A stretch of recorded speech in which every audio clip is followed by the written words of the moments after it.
Hey guys, I'm Chris. And I'm Mike. And welcome back to this week's No Limits, the Thriller Podcast. How you doing this week, Mike? Chris, I'm doing great because right in front of me, I got a copy of Deadfall by Brad Thor, Code Red by Vince Flynn, Kyle Mills, All the Sinners Bleed by S.A. Cosby. I think I have a lineup of the top 3 books I'm going to read this year sitting right out on my desk. Can't get much better.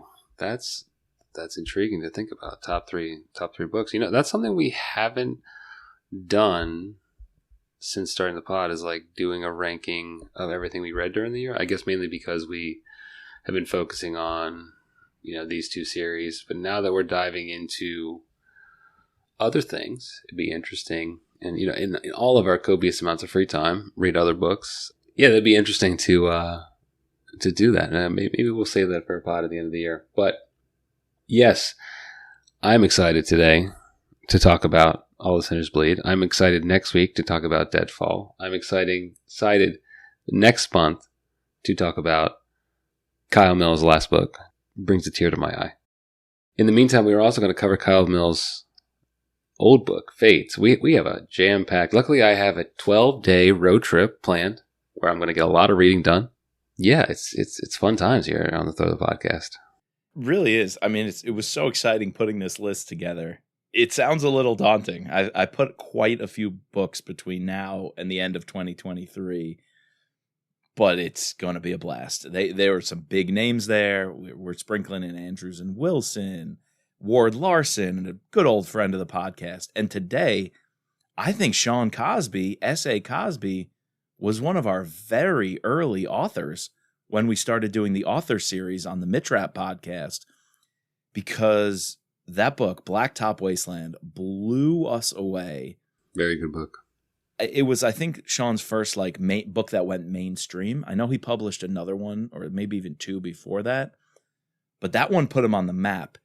And man, when he followed that up with Razorblade Tears last year, and now All the Sinners Bleed this year, he is just established as a name in, I would say, all of literature and fiction. He's just a novelist who touches on, his books are crime, mystery, they're thriller, they're action, but the settings that he's taking us to are so rooted in his life, his background, and rooted in the sense of Americana in the way he sees it. And it's a really compelling read, very different than anything we cover on the podcast, yet so vital, so important for the American consciousness right now.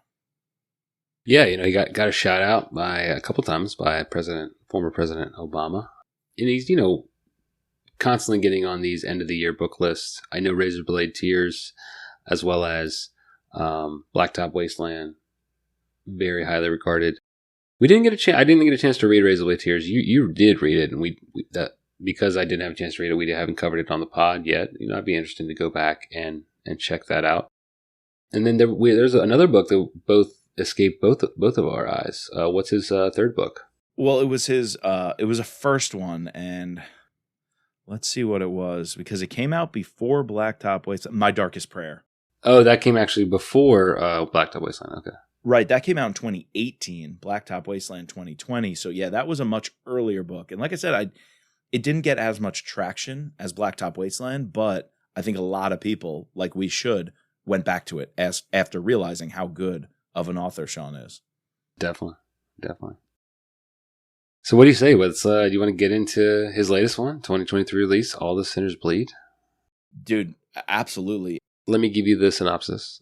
This is from Scribe. A black sheriff, a serial killer, a small town ready to combust. Titus Crown is the first black sheriff in the history of Sharon County, Virginia. In recent decades, Quiet Sharon has had only 2 murders. But after years of working as an FBI agent, Titus knows better than anyone that while his hometown might seem like the land of moonshine, cornbread, and honeysuckle, secrets always fester under the surface. Then a year to the day after Titus's election, a school teacher is killed by a former student, and that student is fatally shot by Titus's deputies. As Titus investigates the shooting, he unearths terrible crimes and a serial killer who has been hiding in plain sight. haunting the dirt lanes and woodland clearings of Charon. With the killer's possible connections to a local church and the town's harrowing history weighing on him, Titus projects confidence about closing the case while concealing a painful secret from his own past, and at the same time, he also has to contend with a far-right group that wants to hold a parade in celebration of the town's Confederate history. Charon is Titus's home and his heart, but where faith and violence meet, there will be reckoning. Ooh, I like that. Where faith and violence meet, there will be reckoning. Oh, there will be a reckoning. This whole book. I should put that as the ending. And as always, there will be reckoning. There will be a reckoning. Dude, the same way that line packs a punch, there's so many kind of either short, pithy lines like that are enveloped in meaning, or there are other descriptions steeped in classical literature. Like, it's amazing how well educated Sean is, and that comes through in his writing, but he puts that into Titus's language, the same way Titus is correcting some of the pastors on their knowledge of scripture. He can quote the Bible he can quote the Bible. He can even call out people who are, cherry picking and using quotes out of context. And then even just the name, this Charon County makes you think of Charon, the ferryman of the dead across the river Styx in Greek mythology. And that's essentially what Titus is saying. He's coming back into the county and just encountering death and crime and corruption and sin. All the sinners bleed. It's almost like, is he Charon? Is he carrying people across the river, these souls, who knows, back and forth from the underworld to the underworld as the sheriff? What's his role, right? And there's a lot of death with the morgue and everything. Right. It's just amazing how many references there are to classical literature and even Dante. I think at one of the killings, maybe when he finds all the kids under the willow tree, dude, that is just insane how their bodies are mangled up and eaten up into the roots who grew and grappled around their dead corpses. And it's either there or one of the other killings where he enters into it and thinks, "Abandon hope, all ye who enter here." From Dante, going down into the circles of hell. It's just the amount of references to scripture, to literature, is just insane and sprinkled throughout this book in really, really intelligent ways. Yeah, no, I completely agree. And where do you begin besides Titus motherfucking Crown? Like, this guy is such a great character, not just a thriller character, not just a sheriff, in a police detective kind of story, mystery novel, but I think in just American fiction. I mean, I couldn't help but read this book and think this could be required reading material. I think that's the level of craft and importance that this book is putting out there into the universe. It really does so many things well, not just the very prescient political, social, zeitgeist of the times, but also just tells a really, really compelling story. So if not taught in like general English language arts curricula, very much in like a college intro to writing class, just to break down his characters, his setting, his plot, his pacing, his action scenes, his family dynamics. Like, everything is in this book. I was interested to see if there was going to be any pushback to this novel in terms of, the political landscape, that he doesn't shy away from it. And it's not like, I don't want to say beat you over the head with it, but it's, it's definitely a part of the story. And I think it's, obviously something we should be talking about coming out of 2020, George Floyd. And so, I feel like this, now 3 years removed from that situation, it's like important to, comment on that. And everything he brings up, I've seen, living in, it's interesting to read his stuff, both Razor Blade or Black Fat Wasteland and this novel, and, growing up in and around the Richmond area. I grew up in Fredericksburg. Well, I grew up in Northern Virginia, but like my grandparents and my parents grew up in Fredericksburg, Stafford area. I grew up vacationing for months at a time, in a camper at Virginia Beach, and all of my grandma's cousins are from the Chesapeake area. So, everything that he's describing in the landscape as well as in the people I've seen, and some of this, the Christian ways. Titus plays it straight. He plays it like it is. I would love to see this as a movie miniseries. It reminded me of like what's that? Criminal Minds. But sorry, I'm going all over the place. But to get back to, I like the way he interwove both a commentary on the state of the times and as well as the past, while also giving us a banging mystery. There's a few things I want to pick.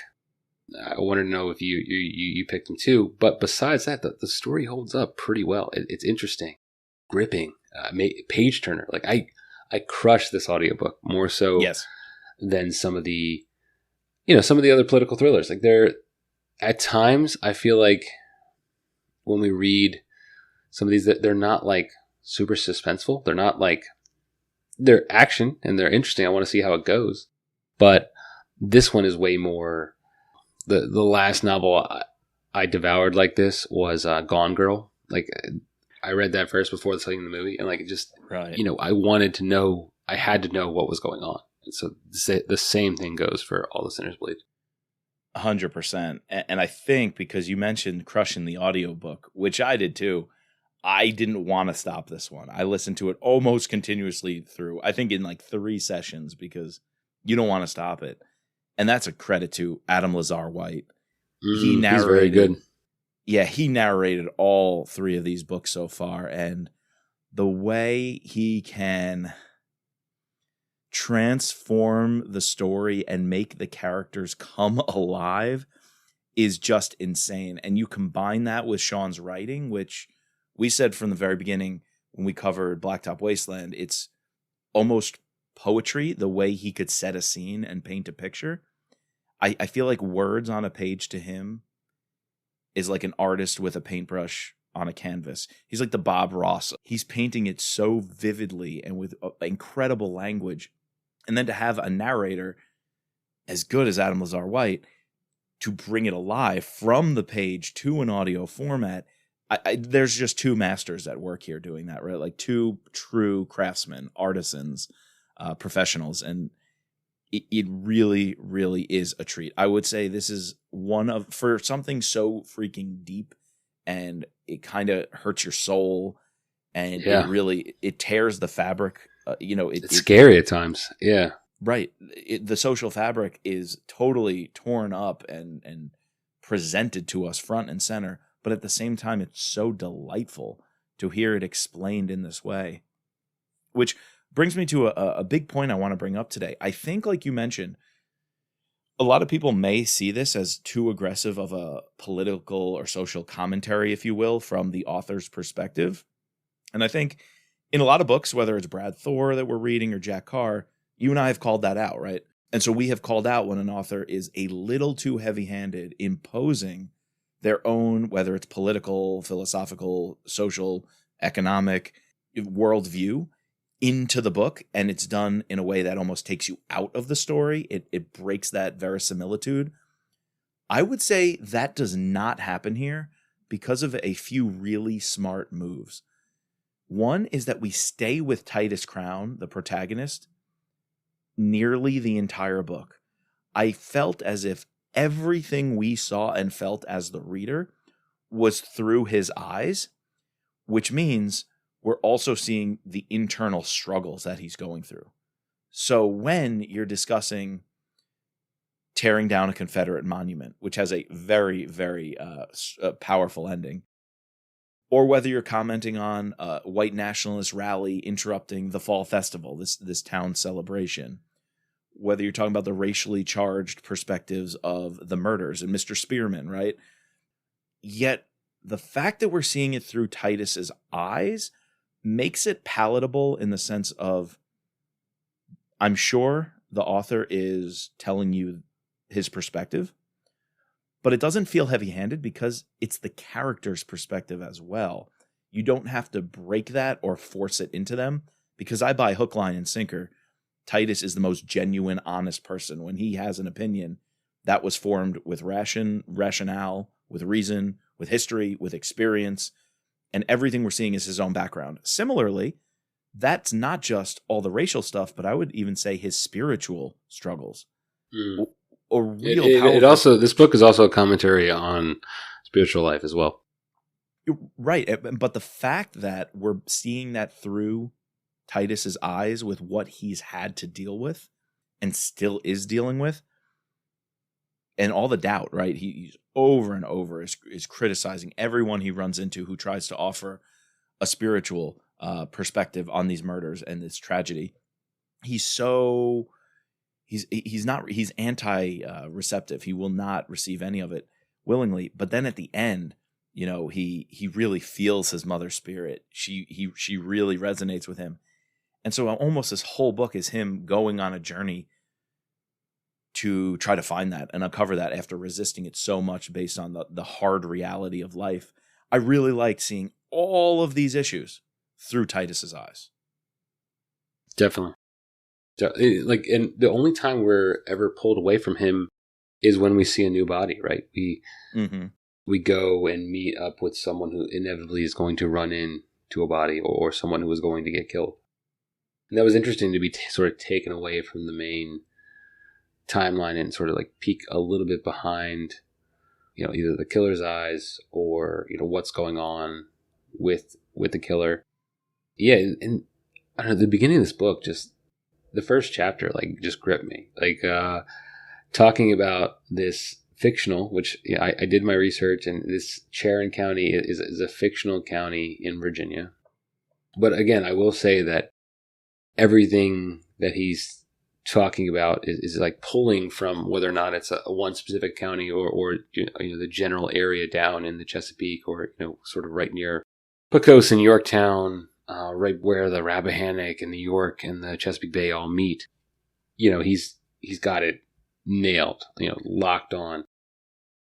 Some of these stories that he brings up, I think by making a fictitious county allows him to pull multiple stories from that are real stories from other counties, or even, come up with some whole cloth on his own to develop this county as a character. He kicks off by saying that Charon County is cursed. It's a place of death, and it goes through cycles. We've been in a long period of happiness, and we're about to, go back into, or at least stasis. I guess not happiness, but stasis, non-death, and now we're about to go into this period of death. And then we immediately kick it off by going right into this school shoot, this active shooter. I had no idea what this book was about. You told me we should read it. And then, we kick right into that. I'm like, what? Okay. What's going on? And then you could tell that something was up with Luttrell. Luttrell. You could tell that something's not right here. And immediately, when he's talking about the angels and check his phone, I knew we were in store for some sort of mystery. That something was bad on that phone. Something was going to happen. We were going to find out. Did not know it was going to take this whole turn of essentially a serial killer plot, and that this guy's been killing kids for years. This triumvirate of awful people have been killing kids for years. Yeah, and then we just go on this wild ride, from one crime scene to the next. It's nonstop. Yeah, you're right about that opening scene.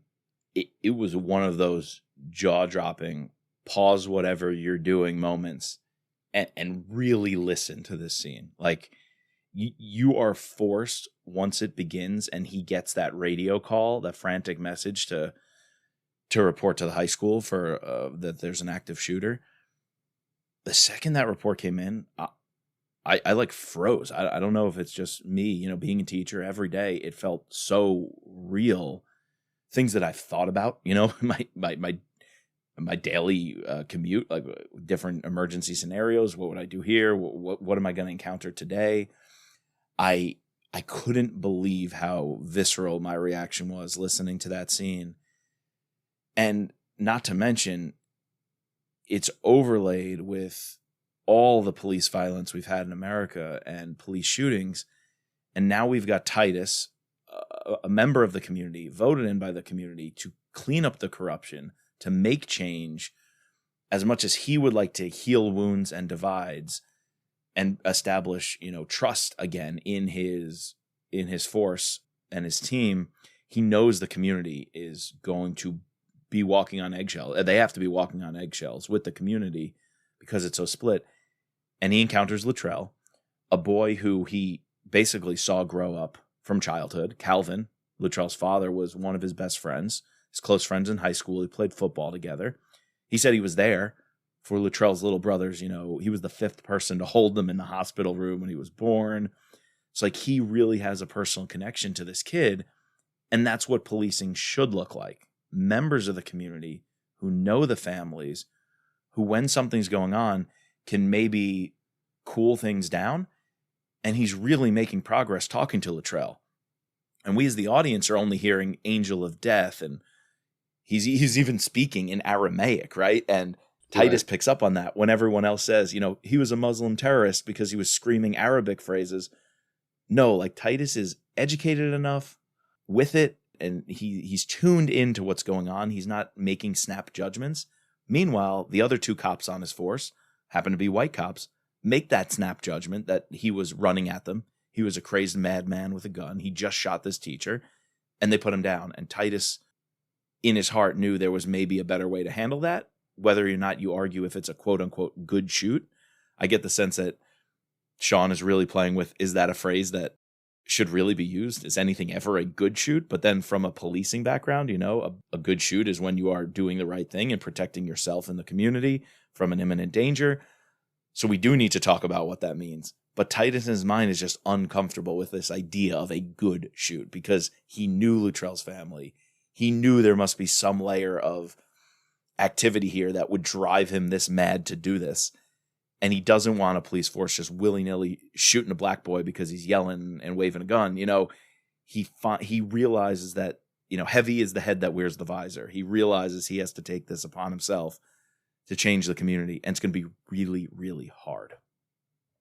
Yeah, and I think Sean is also trying to comment. You can have a good police force. You can have a community, your people who are in tune with the community. And also just understanding that, someone coming at someone with a gun, there are, gut reactions. So yeah, you're right. It's forcing the reader to have a conversation in while they're reading this, about these kind of things, which is interesting. But then it quickly kind of moves away from it. It's not like beating you over the head in terms of all right, we're going to keep coming back to this situation. It's little things we're going to touch on it just to lay the groundwork, I guess, in the sense of all right, how do we actually talk about this in this kind of form, instead of just, because you don't really see that in our, literature that we read, these thriller novels. It's hardly ever touched on like this. Yeah. And he does that, like you said, in real subtle, but ways that pack a punch, because it was the representative of the town's black community who told him, this is just another police shooting of a black boy. And he even says, now we've got a mother and a father who have to go explain to their other son why he doesn't have a brother anymore. And that's when Titus stops him and says, well, his name is Levon. That younger brother has a name. And he even tells him, I was there in the hospital room. I held him. And he's like, look, you see me as the bad guy because I'm wearing the badge. And he's like, but my team had to shoot somebody who I knew, who was my nephew, essentially. And so don't make snap judgments about me because of my responsibilities I took on to protect this town. Don't group me in with them. And Titus is struggling the whole time with rejection from his own community because of his role in the police force. Yet he and his father even says to him, a lot of people are proud of you putting on that uniform. And he said, your mother would be so proud of you. Exactly. I love the fact that we stay in Titus's head the whole book. He's grappling with what that means, how hard the work's going to be. And this whole book is essentially him putting in the work, even when both sides are coming at him vehemently, aggressively, painfully, racially. They're coming at him so hard. Yet he knows he has to hit the ground, put the legwork in. And then it's even the opposite, when he's dealing with like Ricky Sauer and the white nationalists.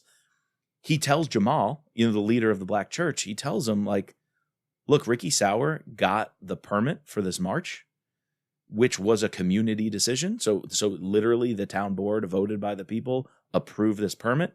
And I, as a sheriff, have a responsibility to do crowd control. And the pastor thinks, the pastor's like, you're marching with them. You put on that uniform. Now you're marching with the white nationalists. And can you imagine a man like Titus hearing that from his own, his own brother, essentially? It's like, what does that mean for him to hear that? And one at one time even calls him a racial slur. A couple of them do. And it's just like, what must that mean for Titus? And we get to see in his mind how he responds to it. And he's a force to be reckoned with, this guy. Yeah, very much so. Are there any particular, scenes that you talking about the story that like stood out to you? Like, what were your favorite parts as we progressed along? What were they? I'll just start. One of the things I really liked were like the small moments that we had, like sort of that took us out of the story. Not like took me out of the story, but like were an aside piece. We have the building of the relationship with his father, and then also like the restoring of a relationship with his brother. Yeah. You had, the non-relationship of him with his current girlfriend. Yeah. That whole impact. You have the, his struggles of like why he had to leave the FBI. And I think that's why I like this novel so much, because we learn so much about this character and his, the context around them. Sean does a great job of giving us great character development. So that like when you're done with the novel, yeah, there were a lot of different characters, but I felt like a lot of them, I knew at least a portion of them a lot, Even like some of the little characters who get killed, he does a good job describing them, and we begin to understand who they are and what they represent in this community. You could see like everyone in a community would have someone like this, to show that like this is a real lived in community. It added to the vibrancy and realism of the story. And I like what you said about there's a large cast of characters here. And I thought about that for a moment. The characters we come to love and see a lot of are dynamite, from Titus, his father, August, both his girlfriends, Darlene mainly, but also Kelly, his ex. We're learning so much about the people who really matter in the story. But then you're right. We're getting a healthy view of maybe 10 or more even other side characters, which at first I was getting a little lost, and I thought maybe it was me. And I'm like, am I getting bogged down, lost with all these characters? Or is it that the writing's getting a little jumbled here? And in the end, I came around and actually really liked it, because it felt like an Agatha Christie story, a whodunit. Right. All of a sudden. Right. It's like I met so many people tangentially that I had to file them away in my brain as, suspect number 1, suspect number 7, suspect 8. Even Darlene at one point, we find out, is ambidextrous and uses both her hands. And what's cool is that was just after we found out the murderer did the same thing. So it's like, right. Oh, wait, is she the murderer? Is it her? Right. I'm like, that little thing. But that little nugget of information was also, there's some rumor that it was an ex-boyfriend who slammed her door and her hand in a car door or something like that. And Titus didn't really want to know the answer because, he would have went hog on the dude. So it's like, wait, that nugget was told to us at first, I thought, to make her a suspect. But then later it was revealed she's off the suspect list because there was a backstory there. There was a reason for whatever happened, why she uses both hands, because of a prior injury. So a lot of these little reveals of the characters kept you on the edge of your seat. And I didn't even realize till I started going through the book again, when I think his name was Cole Miller. I know his first name was Cole. The first body that they find, not the kids, not the kids buried in the tree, but the first body who was hanging. And how gruesome was that dude? The way it was he's described. taking a note out of Jack Carr's like book. Yeah, like what? Ooh. Cutting through the back, pulling the lungs through, lungs. and then lifting them up to make them look like actual wings. Peeling the skin off of the guy's face. Oh my god! It gave me nightmares like that night. Like it was really creepy. Yeah, like oh my god! But here's the thing: we were so focused on how gruesome that was because the writing was insanely detailed. But just a few chapters earlier, we had seen Cole with Royce Lazar hanging out. I don't think it was the watering hole, but I think it was at the diner. The lady who had the diner who was dating his father, August, for a little while. And they were hanging out at the diner, and they asked Titus, like, yo, what's going on with this case? And Royce Lazar, who is the bad guy, he's the angel of death, he was there, and he was asking questions about it with Cole. So when Titus gets the phone call that there's somebody who wants to tip him off, who's close to the killer, but wasn't in concert with the killer, wasn't an accomplice, but knows enough, it's somebody close to the killer, and we just saw these two dudes hanging out together at the restaurant, like, it all is going to fall into place throughout the course of the story. But I didn't even remember that we saw them hanging out earlier. I didn't until you just told me right now. Yeah, I had no idea. When I went back and read it the second time, little things like that were amazing. Popped out. Yeah. And he even comes up another time. They cross paths. He sees him. I remembered him being and him getting a shout out when the first time he sees like the group of, Sons of the Confederacy. They're gonna rally, and then he makes a comment like, "Oh, there's even the Royce O'Neal, who's the bus driver," and it's awful that he sees all the children, and like now in retrospect, like that should have been a red flag for me early on, but I missed it the first time around. So. Yep. Well, again, just like the gruesome hanging body with the lungs stretched out as wings, we're kind of distracted by that. We miss these clues. Because at that time, when he's thinking that, it's in the middle of this conflict over someone who spray painted the statue, someone graffitied the statue. Yeah, and then Ricky Sauer's boys held him down, so there was like this clash, and we're so distracted by it all. But that allows for another powerful moment, just cementing Titus as basically what we need in this country.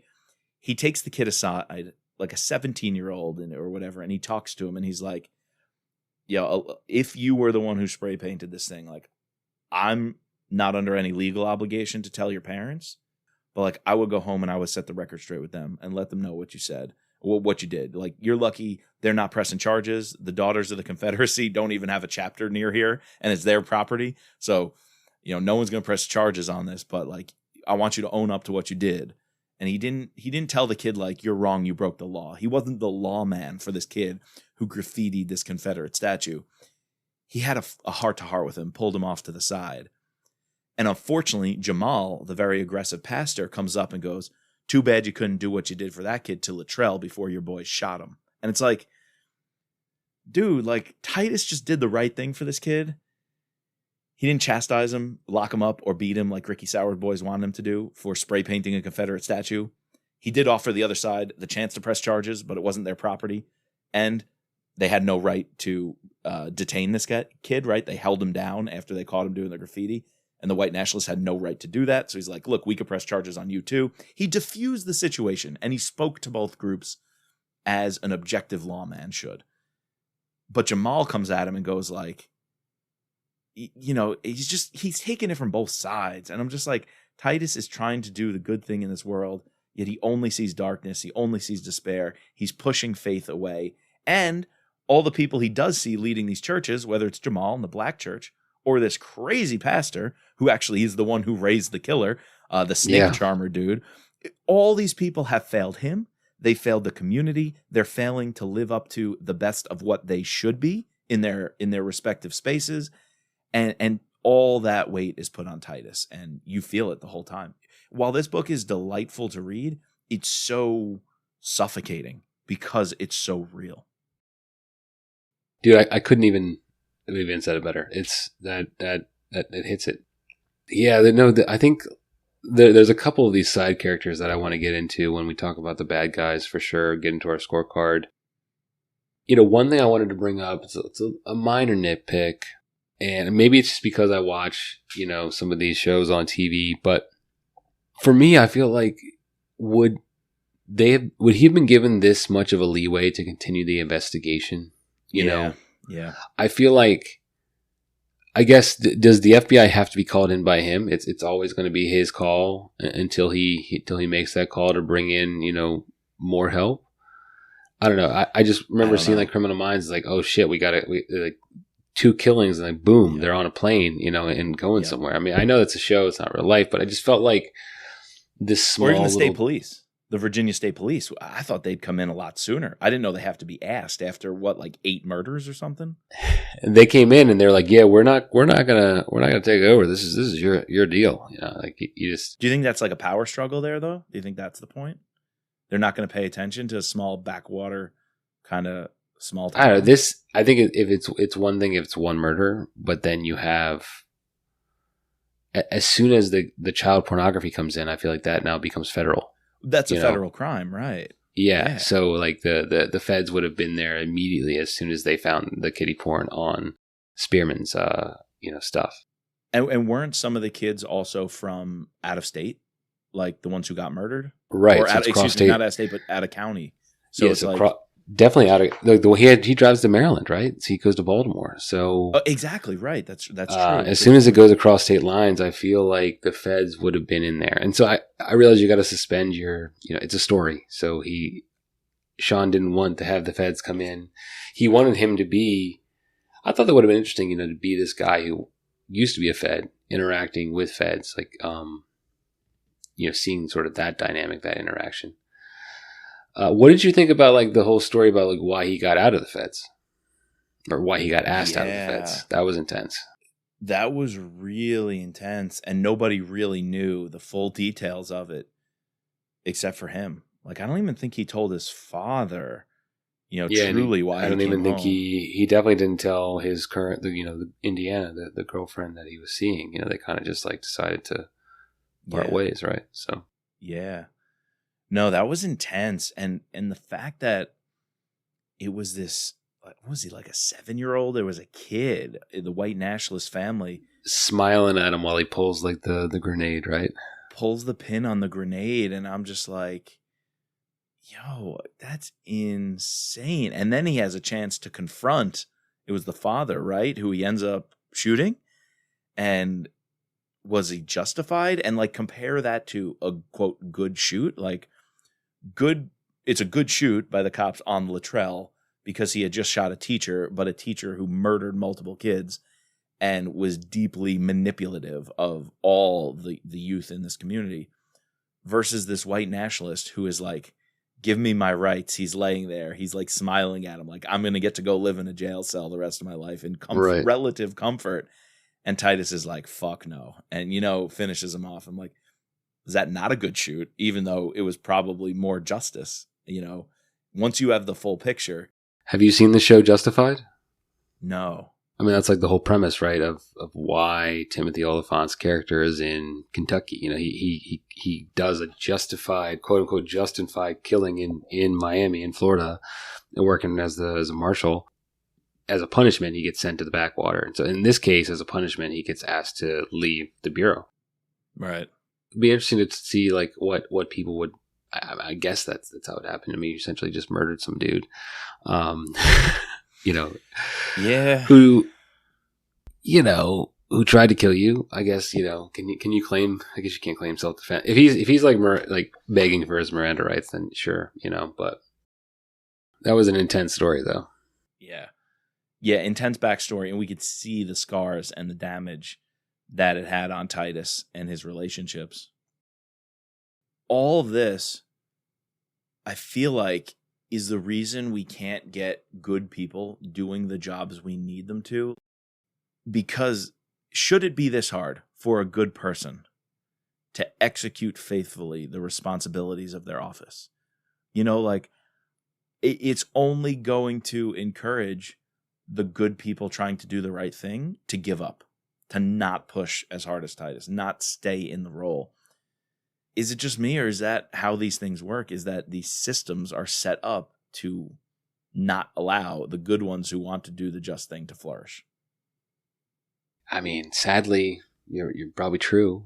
That's one of the things we love about the Mitrap series and the Brad Thor series are these politicians who are the real villains, right? The people who are quote unquote there to serve the people, do good, when in actuality they're doing the opposite. Yeah, I mean, I guess you don't want to be a true nihilist and like not have any hope for humanity, but it's sad to think that most of the time, or a lot of the time, people are looking out for themselves. I like how he, again, with these small little characters, like there was that one character who, it's right after that another crazy scene where the guy who they, he was arrested, charged with DUI. Essentially, he was going to lose his CDL license. So then he decides to drive his box truck right through this crowd of people, kills two. I know he kills one person, but definitely it severely injures another person. And then this is how messed up this town is. The lady who's running, the booths, or essentially the treasurer for the fall festival, is so far in embezzlement right now that she needs the return on the tickets to do her whole Ponzi scheme. Yep. That she's like, well, we'll take a break. It doesn't matter that some dude just lost his life. The show must go on. Not to say that that really does happen, but I'm sure there's situations where it's maybe not that extreme, but there's situations like that where it's like, nope, I'm too far in, I'm too pot committed. Like this scheme has to go on, and so yeah. But Titus calls it. He says, "Everybody go home. Blood has been spilled. Life has been lost here tonight. We're not doing this." And he's willing to speak up a lot to people because that very pushy. Who is he? The town supervisor? Yeah, he's on the board of supervisors. Yeah, yeah, like he's the Callahan, right? He's the one who owns the flag factory and the seafood factory. Yeah, he's very pushy to Titus a lot, but Titus shuts him up. He speaks his mind, speaks his truth, and I don't know if anybody else would have done that. And it turns out this guy is from a family of corruption and is keeping a town like Sharon,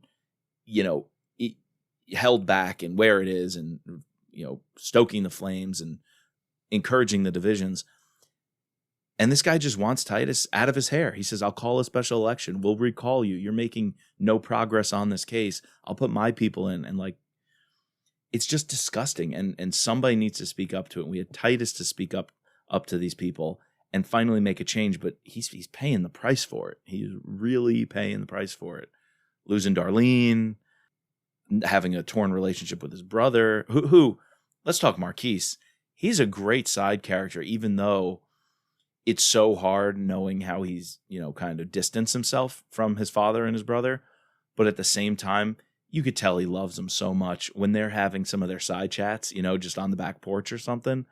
I really like those moments where the two brothers are just catching up and talking, even though they have their family problems.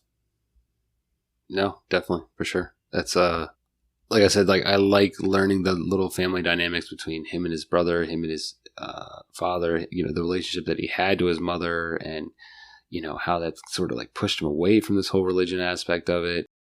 It really makes Titus a true character, someone that any of a reader reading this story could potentially relate to. So, yeah, and there's little, he's the one who warns him that he's got a mole or a narc in his squad. He's the one who warns him that maybe, that the guys who own the local watering hole are not all they, are cracked up to be, and putting them on the right path to be able to solve various mysteries.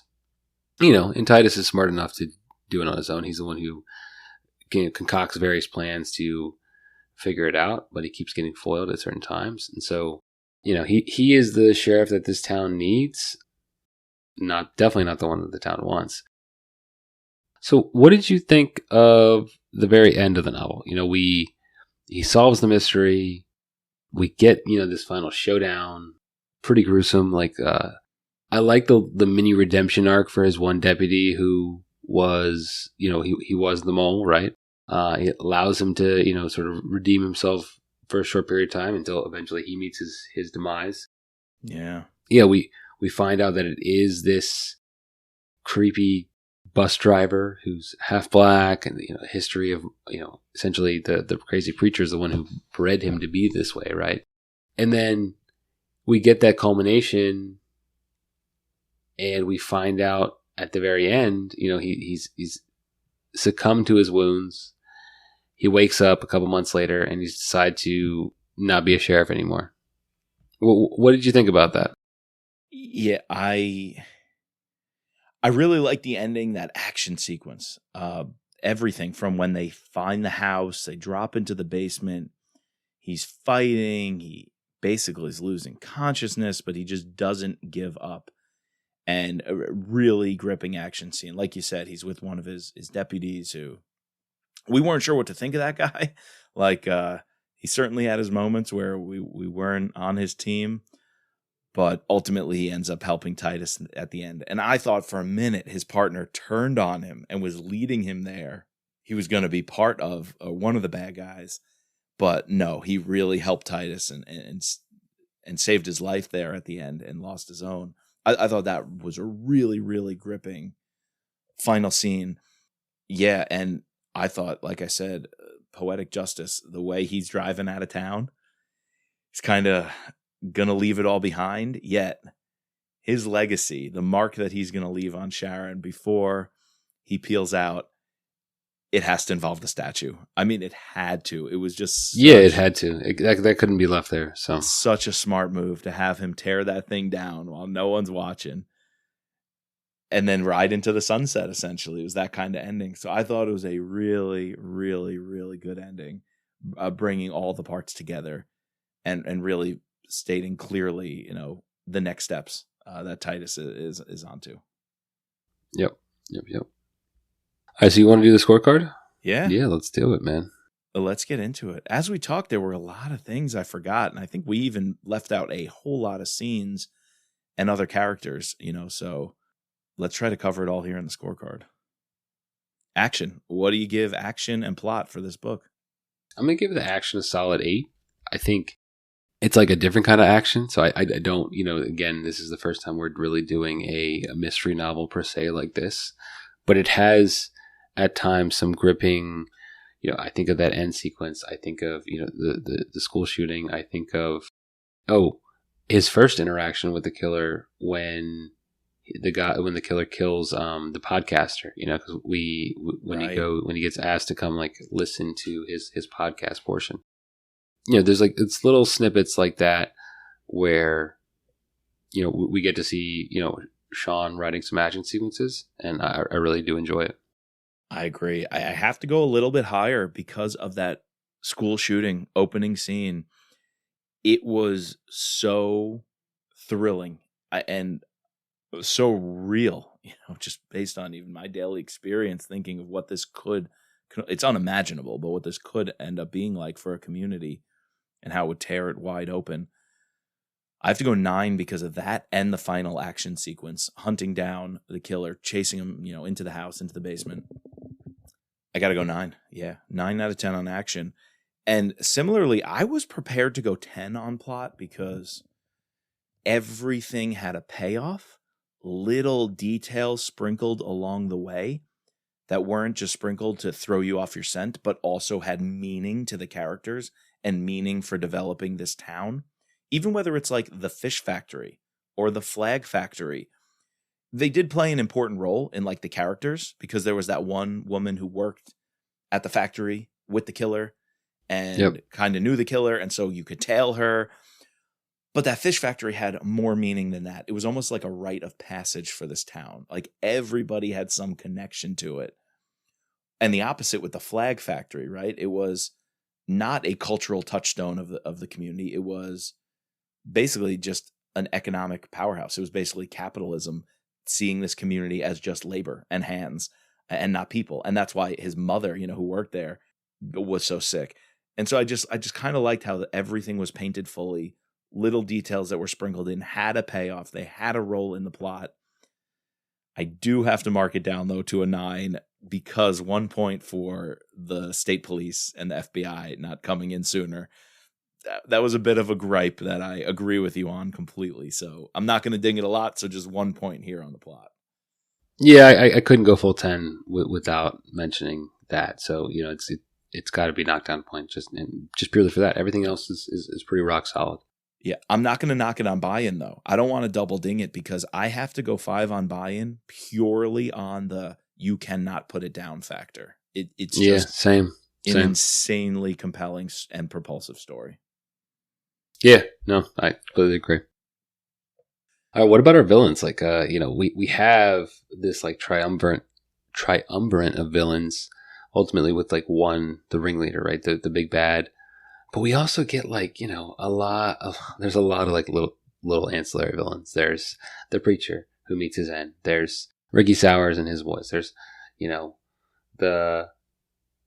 the guy who owns the flag factory. I forget, is it Calhoun, Callaghan? I forget. It's just I know his first name is Scott, but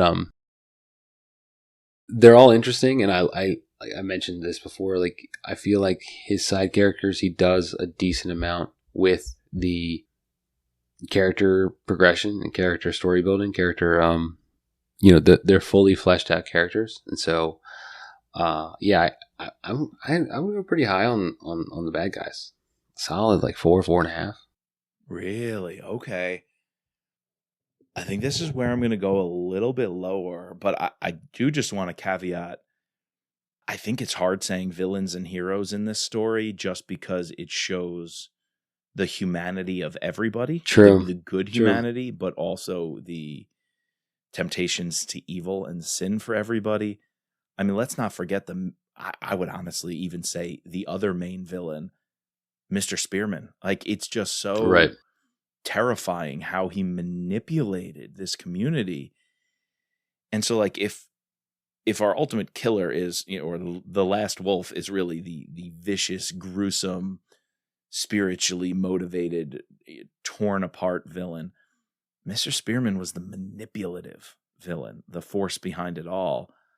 And that is just even more tragic in some ways, So he was really good. The main villains were great. I do have to say, though, I'm going down to a 3 just because I think they were villains in this story, but I don't know. Well, I don't know. I just have to say, I didn't think the cast of characters were bad enough. And sometimes with the villain's backstory of like he was half black, half white, he was raised to hate the black side of him. So this was a way for him to kill black people, as a way of cleansing himself. I think this is one downfall of not being in their point of view. Like, we didn't hear Mr. Spearman ever talk, or he was dead already from the first page. The bad guy maybe called once on the phone or twice, talked to Titus, but we were never in their head seeing what they were doing. I think that worked for the most part, but I would have liked just a little more page time of seeing what the bad guys were doing before it just happened, and we're walking a farm, finding a dead body hanging there. I think we could have been in their shoes just a tad bit more. Maybe a nitpick, but... Yeah. I don't know. I guess I disagree. I don't think we saw enough of them, I guess is what I'm trying to say, but... Okay. Like, actually, here's how I'll put it. I would totally not... I would take back some of what I just said. I don't know if I completely agree, but here's what I was getting at. When it was revealed, and he's like, Lazar is an acronym, and you could change it, and it's like Razal, which is some demonic thing. I was like, yeah, but who is that? There wasn't enough connective tissue between Titus having this eye-opening. It's this guy. I know who it is. And I just feel like, yeah, but who is that? I don't know who that is. That's a random. Yes, we met him a long time ago, but there wasn't enough connective tissue. So you're saying it would have been a better payoff if it was another major character that we had actually spent more time with? Maybe not major, but a little bit more present than hanging around in the background of a few scenes. Yeah. Now I'm kind of hypocritical. Could be. I said the opposite earlier. Yeah, you did. So I'm calling you out on that. But I don't know. It's in the moment. No, give it a 3. Give it a 3. All right. The reveal, though, that reveal didn't hit for me when Titus realized who it was. True. I guess whether or not he's a background character or mid-major, whatever kind of character, the reveal was... I guess that's why we haven't really spent much time about it. Like, the action part of it was cool, but like the reveal wasn't like oh my God, that was crazy. Like, there's been crazier reveals in Like, in it mystery was novels that him? I've No read. way. Right, right. You could kind of tell it was just going to be someone in the community who, and they were. Well, I guess they had been talking about it being this boy for so long, so you kind of like had an image of like who he was in your head, and then you find out, oh, he's actually this guy who we met like briefly, like so. Like the bigger, like crazy thing were that like this guy was actually is Scott's brother or half brother, like that. Like those reveals were more of a bigger deal to me than the actual knowing his new identity, like who he is.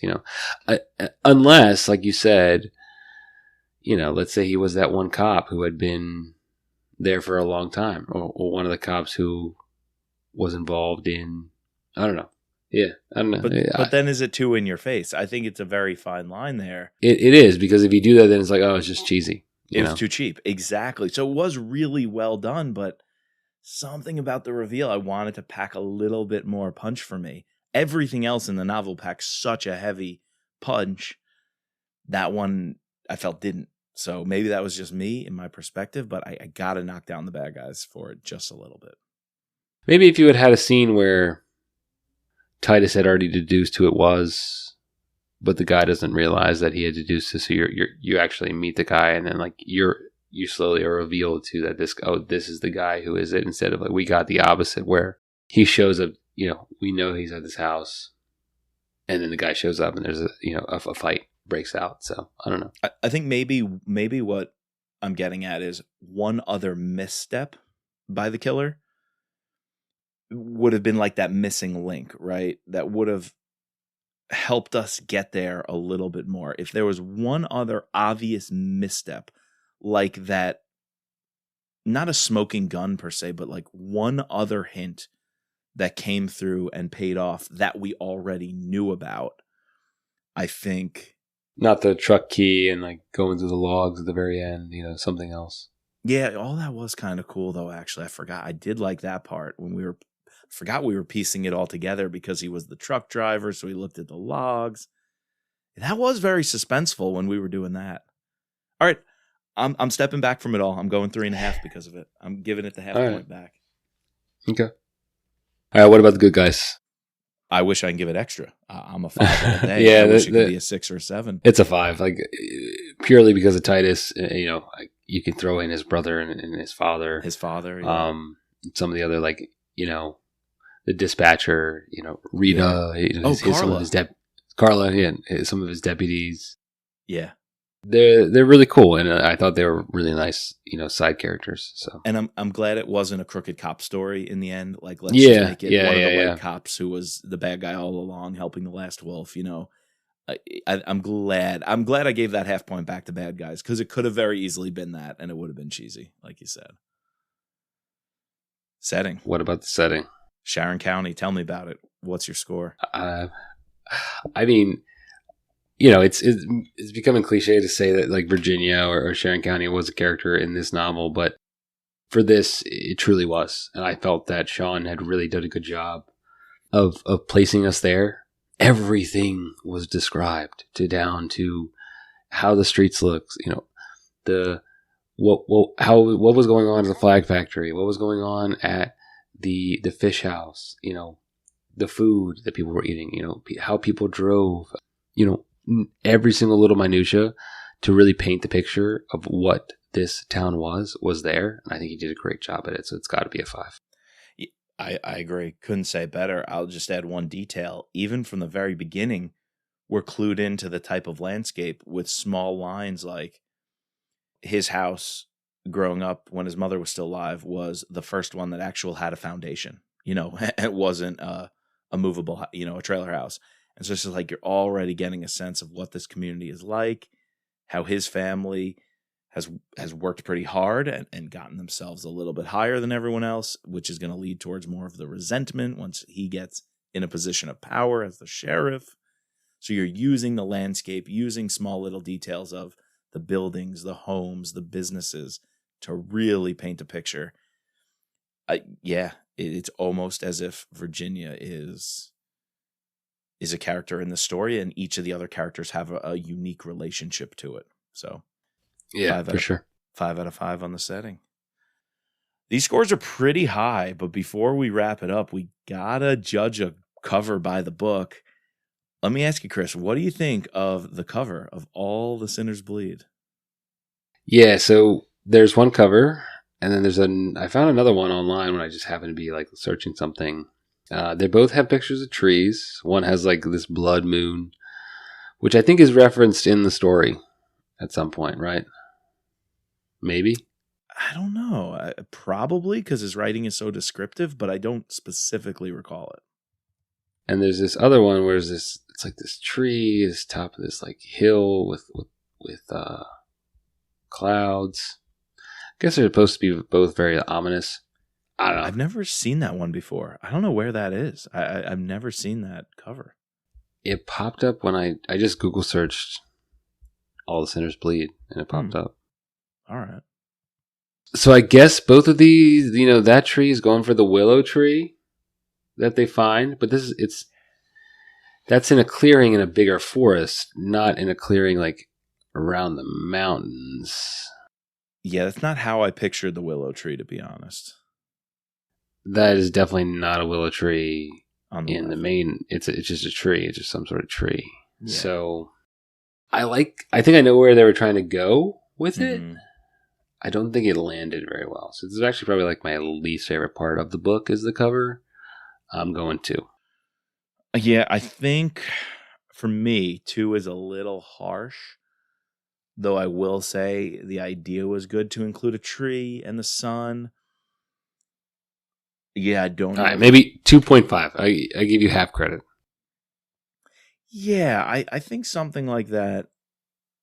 I think I'm going to go 3.5 just because I do like the composition of it, and I see the text also using the hues of the sun, the blood sun, the reds, the orange, the yellows. So I kind of like that. I almost feel like a willow tree could have helped this one. Even maybe a building. I feel like, or a badge. A badge. A building, something to represent that statue. Would have been interesting. You don't want to honor the statue, though, is the thing. Yeah, true. I guess the badge, or like the flag factory, like that would have been cool to see, like what that is, or the fish house, or water, some sort of water. Like this is very aquatic. These are watermen, so the fact that we don't get that depicted on this is interesting. So. Yeah, I think even a house could have done it just because of some of the most homey scenes were when he was with his father or with Darlene or with Marquise at the house. A badge maybe playing something with the sun and the badge interacting. Any sort of religious iconography? Would you want to throw that in there? I think so. I think because of the title, and 2, because of the importance in the story of Titus's struggle with faith in such a hard world. Right. I really think that could have come up, and I like how the title, we didn't talk about that, is a play on what the Reverend, the snake raising crazy guy, says. Only the sinners bleed, right. And Titus realizes everyone bleeds because we're all sinners. Because everyone's the sinners. Yeah. All the sinners bleed, exactly. So I think playing up on the religious iconography, the physical landscape, not just the sun in the sky, but the physical landscape of Sharon County, and maybe the badge and police iconography, I think would have improved the cover. But I'm going to go 3.5 because I like the composition. I like the layout. I think it works, but it might not entirely land. So. Okay. All right, what about your free space, bro?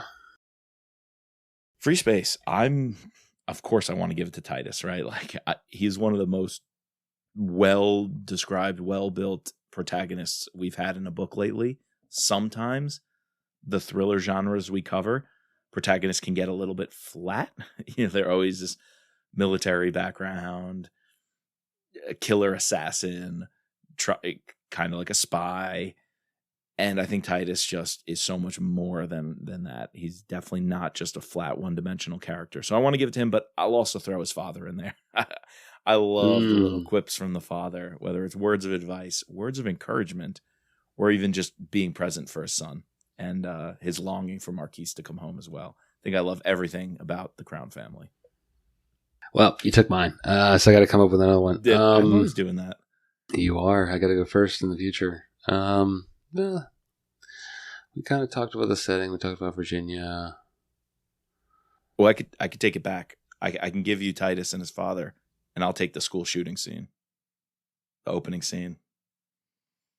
You know, I think like I got to give a winner just to having the braveness to put some of this stuff in a novel and put it all out there and what you believe in.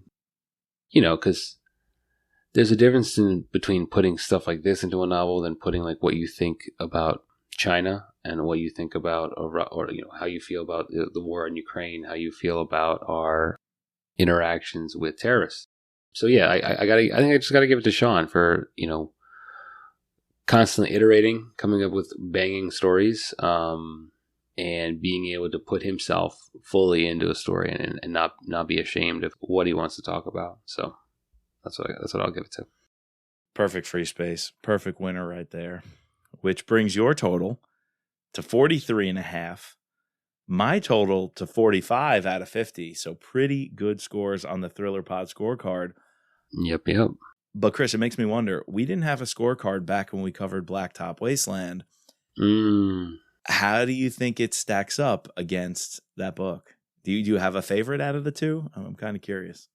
I think I like Blacktop Wasteland a little bit more because I like racing. I like the driving aspect of it. Yeah, that one had a little bit more action. There was definitely more fight scenes in it. You know, it's a heist movie. There's not a lot of killing. You know, like there are deaths in it, but it's not like this gruesome story. So like it's a little more of a lighter read. Right. I would revisit Blacktop Wasteland before I wanted to go down the hole of putting myself through this again, because some of these killings are pretty intense. It's heavy. So yeah, I think I got to go. It's very slight though. I think I 100% agree. I think Blacktop Wasteland is the more enjoyable rereadable novel. But I do think All the Sinners Bleed is a better piece of fiction. I think it's a better piece of literature. Yeah. So I like them both. I would agree with that. Yeah, they're both incredible, but they definitely are slightly different, and therefore you can't really compare or rank them 1-to-1. So that's how I would put it. Yep. All right. All right, guys. So next time on the pod, got to go hop over onto the Scott Harvath season 2. We'll be covering Deadfall. Have a couple pods for you for part 1, part 2, and we just found out an exclusive interview, not exclusive, but an amazing interview with Brad Thor coming your way. Next time we're on this one, we're actually going to be jumping into a Kyle Mills book in that of Fade, so we'll be bringing that to you. And then also in September we have Code Red, man. So get ready, you know, get your reading. Get out there and let us know what you thought of this book. You know, it's different. Do you want us to cover more like this? Should we go back and reread his other two or discuss his other two? So, yeah, let us know. Again, we need to thank our patrons, our special operator Sherry F., our special agents Daryl, Kevin, George, Matt, Dawn, Dennis, Peggy, Catherine, Ray, Bridget, Jeff, and Mark. Please subscribe, rate, and review using Apple Podcasts. And you can find us online at thrillerpod.com or on Twitter and Insta at thrillerpodcast. And as always, just let Titus be Titus.